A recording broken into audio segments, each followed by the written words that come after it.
So, Sheri, Kirk, once again, thank you so much for sitting down with us and talking Pawpaw. We're really excited about this. Great, yeah, thank you for coming out. Glad to have you. Well, I have heard bits and pieces about the Pawpaw program, and I want to know what exactly makes it so unique and special here at KSU. So we actually have the only full-time Pawpaw program in the world. It actually started about 20 years ago. It started just before I got here, about 21 years ago. And a person actually took fruit from the Kentucky State Fair, took those seeds and planted them and established the first Pawpaw orchard. And so we've come a long way since then. And so we've developed, we've had a number of different initiatives collecting material from around the United States and also looking at everything from production practices to how to control any kind of insects or other issues.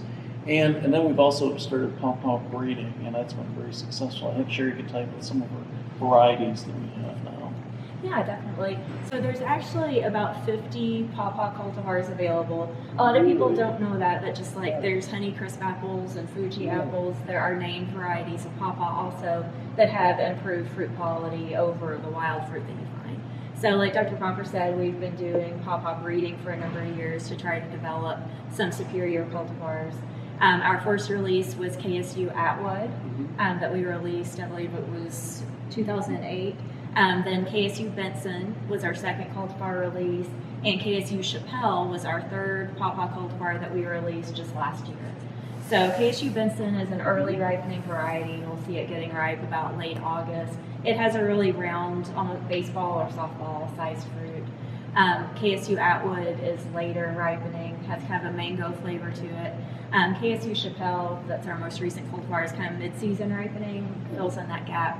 Has a really creamy banana pineapple flavor, very vigorous and high yielding. What do people use the Pawpaws for? What have you found just based on being here at KSU? What have people used the Pawpaws that you have made to create?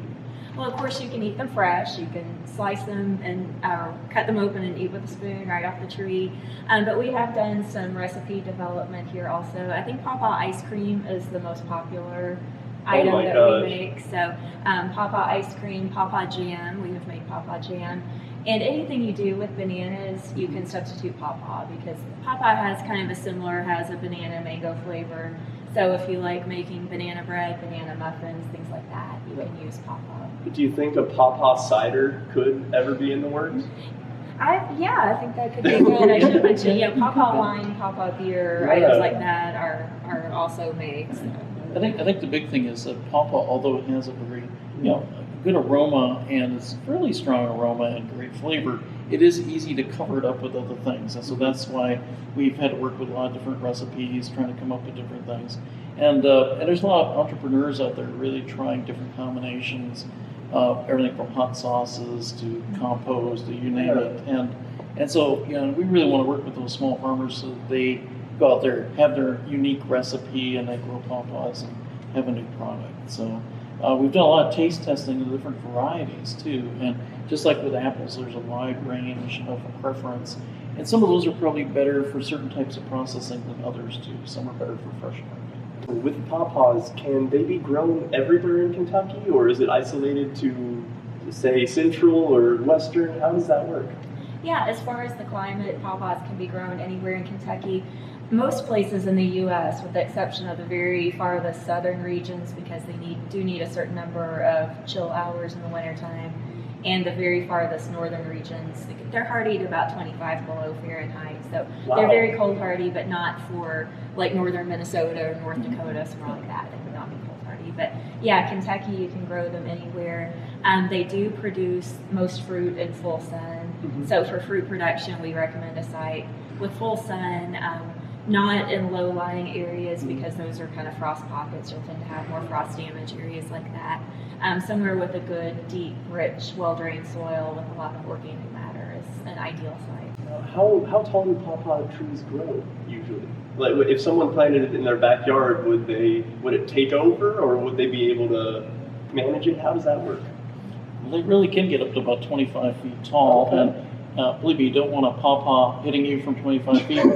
So there is a reason to, and we do top them at about maybe 15 to 18 feet tall. We want them to spread out into the alleyways, and it's easier to harvest then. And so it just kind of also allows us to do an amount of pruning that will rejuvenate the wood on the tree, which then has flowers then for the next year and fruit. So you don't want them to get too out of hand, and we do always have root suckers. And that's something a homeowner has to be able to consider. Is if you plant pawpaws in your backyard, you do have to kind of keep those under control, or you're going to have a lot of pawpaws around that tree. Whether you want it or not. Exactly. And so, if someone was watching this video and they wanted to know more information about KSU and the program and just wanted to maybe come here for a visit, where would they go? Well, we have a website, which is pawpaw.kysu.edu is our website. We also have a Facebook page. If you search for KSU Pawpaw on Facebook, we have a Facebook page. We'll post any events, Pawpaw news, anything on our Facebook page. We have a YouTube channel with a few YouTube videos. Wow. And you can always check KSU's land grant page on Facebook also. We'll post any events that the college is having. Now, does KSU have a Pawpaw festival or any kind of big, annual event yet going on for people that are maybe wanting to check it out? We do the third Thursday in September, which I should also mention has been designated just this year as National Pawpaw Day. So you have your calendar with all of it. It's National Ice Cream Day or National Hot Dog Day. Yeah. So the third Thursday of September has been declared National Pawpaw Day. Well, talk about a good... Exactly. So anyway, KSU has a program called the Third Thursday Thing. And so the third Thursday of every month, there's a sustainable agriculture workshop on a different topic here at the KSU Research and Demonstration Farm. So September is always horticulture, which is predominantly pawpaw. So September 19th this year, but it'll always be the third Thursday of September, is horticulture pawpaw field day here at KSU. Now, this farm, from what I've seen, there is more going on than just pawpaw. Can you talk a little bit about some of the other things that you have at KSU? Sure. There's a number of different other fruit crops that we work with.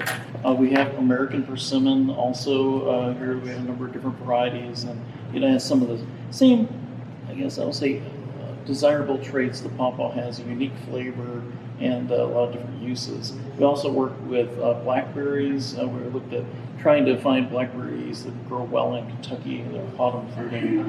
And we also work, of course, with a lot of other crops like hazelnuts and hemp, which are, everyone's working with hemp now, but we're one of the sites working with hemp. Very cool. And persimmons and pawpaws are both native plants to Kentucky.